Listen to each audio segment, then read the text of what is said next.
We dismiss history at our peril. Liberty Nation Radio with Mark Angelides.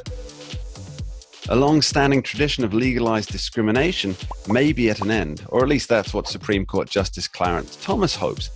Welcome back to Liberty Nation's special Talking Liberty segment, where we unwrap the biggest legal issues of the day with the host of the Uprising podcast, Mr. Scott DeCosenza. Welcome back to the show, Scott. Thank you, Mark. So, Scott, affirmative action, it's up before the Supreme Court. I believe it's the first time in almost 30 years. Can you tell me the ramifications of and what it really means for students? Well, the Supreme Court has announced that it will take the case to essentially answer the question of whether its last landmark ruling in 2003 was properly decided. The current petitioners, Students for Fair Admissions, have sued a number of schools in a number of states, and they've gotten two of their cases accepted and merged into one. And basically, we're going to find out if colleges and universities are allowed to discriminate on the basis of race going forward against whites and Asians.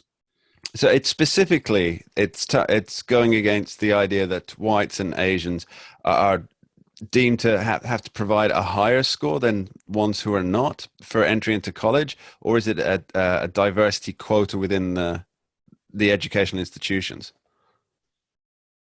Well, I think there's a combination of both going on.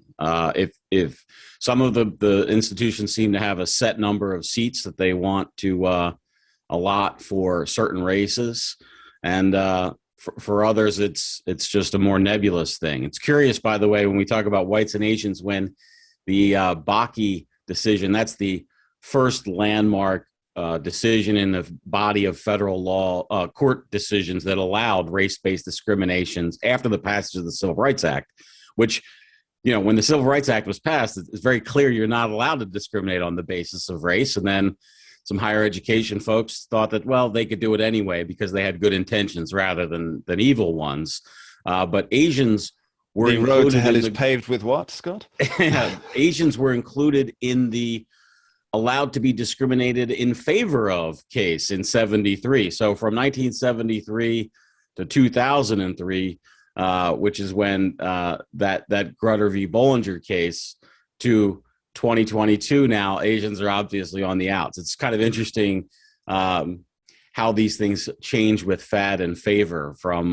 It does seem to be a pendulum that has swung different ways over the last 50 years. And I think one of the most interesting aspects of this whole case is Justice Clarence Thomas's position. Could you give us broad strokes what he's saying, please? Well, in the Bollinger case, he wrote a dissent that I think was massively powerful. Just to be clear, the Bollinger case was the 2003 case. The Grutter v. Bollinger case is the 2003 landmark decision where the court kind of revisited things then. And Clarence Thomas obviously is the only black man on the court. And he said... And one of only two justices on the court that are still there now, I believe. Him and Justice Breyer. Yes, Justice Breyer and Justice Thomas are the only two justices still on the court who heard that 2003 case. And Justice Thomas said in his 2003 dissent that these measures denigrate the country as a whole and blacks in particular. Okay, and how has his position changed from 2003 to 2022, or has it not changed in the slightest? Well, we'll see if and when he's still on the court when a decision comes down in this case. But nothing indicates that he has changed his position at all. And to say that it was a strongly held position, I think, is an understatement. It was a remarkable rebuke to all things sort of race-based consciousness when he discussed this, classification on race and how insidious and poisonous it is to Americans. Yeah, I have a quote from an article you wrote on this, and Thomas, I'll read that out to you. It's obviously a quote that you included in the article to give some background to it. And he wrote, "The Constitution abhors classifications based on race, not only because those classifications can harm favored races or are based on illegitimate motives, but also because every time the government places citizens on racial registers and makes race relevant to the provision of burdens or benefits, it demeans us all." Now, I think that's some pretty powerful stuff. Yeah, that's why I think it's unlikely that Justice Thomas is going to or has changed his view. There have not been publications in the interim that suggest he's moved off that position. And of course, another one of the things that the preference does is it denigrates the quality of the degree from all of the racial minorities for whom they earned that slot. So, for instance, there are one of the big name in the case is Harvard, the case that's going up. There's a UNC as well as included. But if you think about it, there are certainly Black people in this country who earned a slot at Harvard Law School or Harvard Medical School by the sweat of their brow, by their GPAs and their advanced placement sort of testing, MCAT or LSAT scores.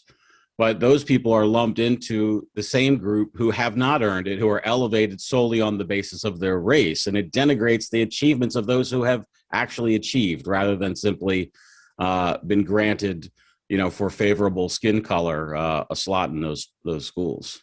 Now, Scott, I've learned through long association with yourself that you should never try and predict what the Supreme Court will eventually decide, especially if you want to avoid any kind of disappointment, regardless of what side of the political let me just stop you right there on. where you're going with this question, because I will just add the other thing is that Justice Breyer, who is the other justice who was on the 2003 court, and he not only likely disagrees, but went out of his way to sign on to a majority concurrence opinion. So Sandra Day O'Connor wrote the majority opinion in 2003, which basically said, we're going to allow that was a case out of the University of Michigan. We're going to allow them to continue to discriminate on the basis of race. We hope in 25 years, or presume in 25 years, this won't be necessary.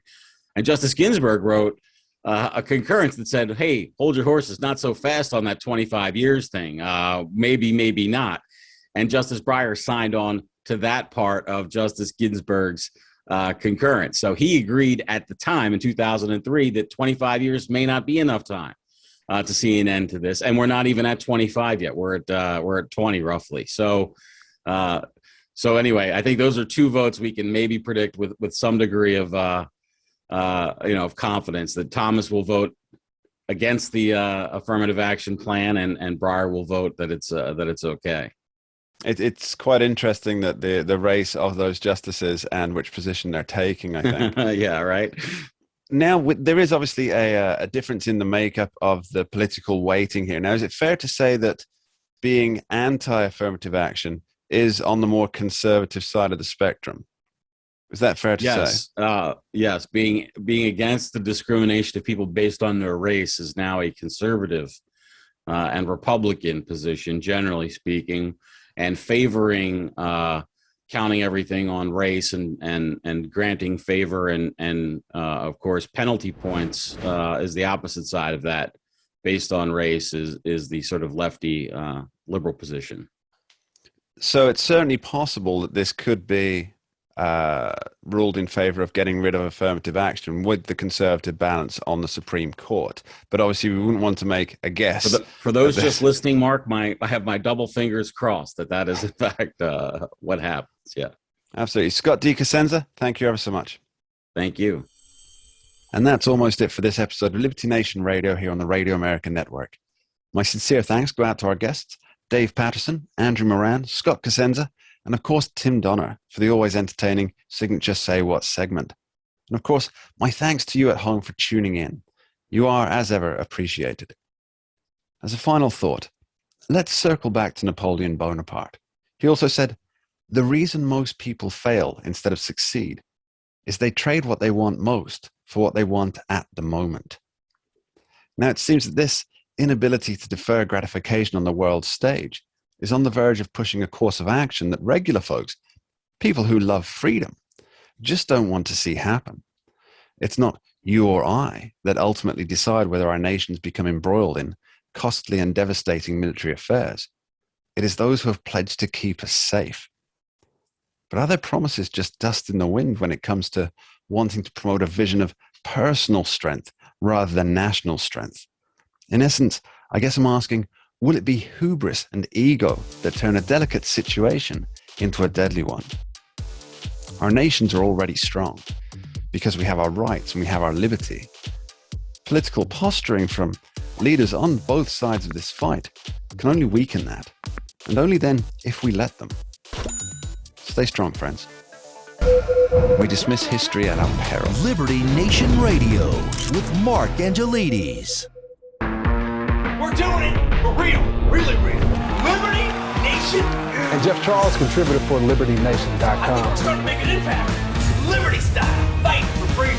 The tracking poll sponsored by Liberty Nation for Thursday. Mentioned by Dan Bongino, Rasmussen, Jordan Peterson, and I others. can do it again if you want me to. Cited in Mark Levin's American Marxism. I think we're starting to make a really big impact. Get noticed. We're doing it. Rock on. I'm gone.